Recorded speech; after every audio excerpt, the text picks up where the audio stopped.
ஒரு கதையின் தொடக்கம் என்பது எளிது. ஆனால் அதன் கதையின் முடிவு என்பது மிகவும் கடினமான ஒன்று.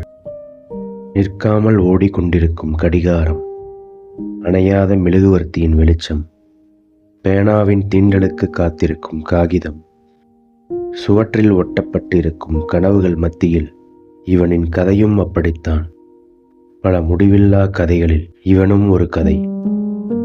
இவன் பெயர்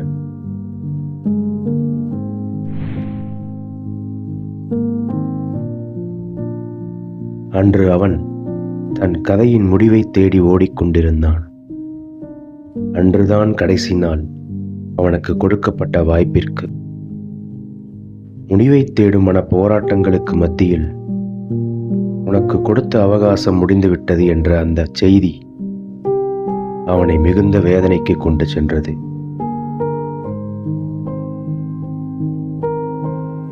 அகரன் அமைதியை நோக்கி புறப்பட்டான்.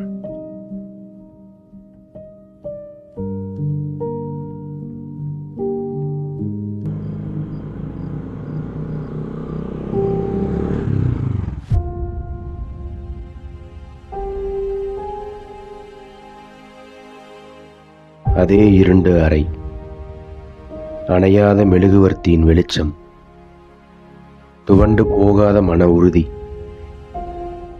அகரனை மீண்டும் தான் கைவிட்ட அந்த கதையின் முடிவை நோக்கி ஓட வைத்தது.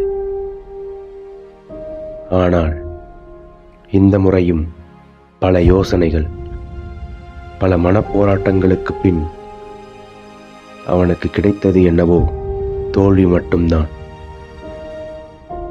தோல்வி ஒருபுறம் இருக்க,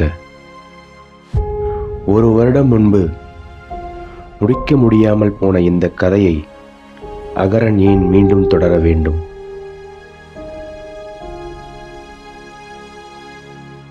இந்த கேள்விக்கான பதில்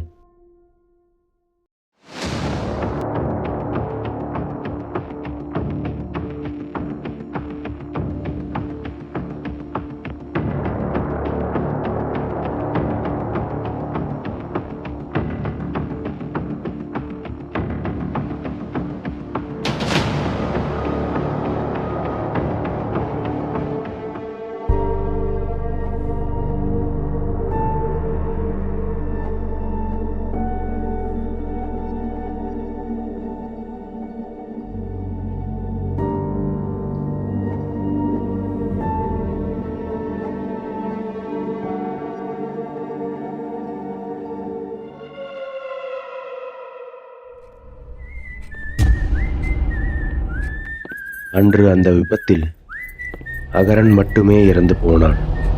அவன் கனவு இறந்து போகவில்லை.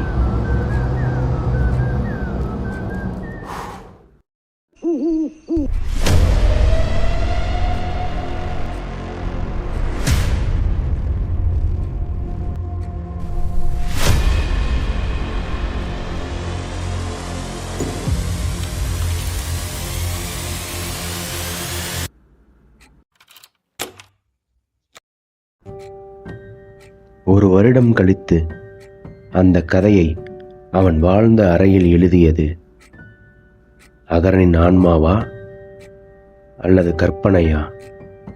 அந்த கதையின் முடிவுதான் என்ன என்று யோசிப்பதை விட அகரனின் முடிவில்லாத முயற்சிதான் இந்த கதையின் சிறந்த முடிவு என்று நான் நினைக்கிறேன். இந்த கதை ஒரு இயக்குனரின் வேதனையை பற்றி விளக்கும் கதை மட்டுமல்ல, எந்த சூழ்நிலையிலும் முயற்சி என்ற ஒன்றை மட்டும் கைவிடக்கூடாது என்று என் எண்ணங்களுக்கு உயிர் கொடுத்து நான் படைத்த இந்த கதைதான்.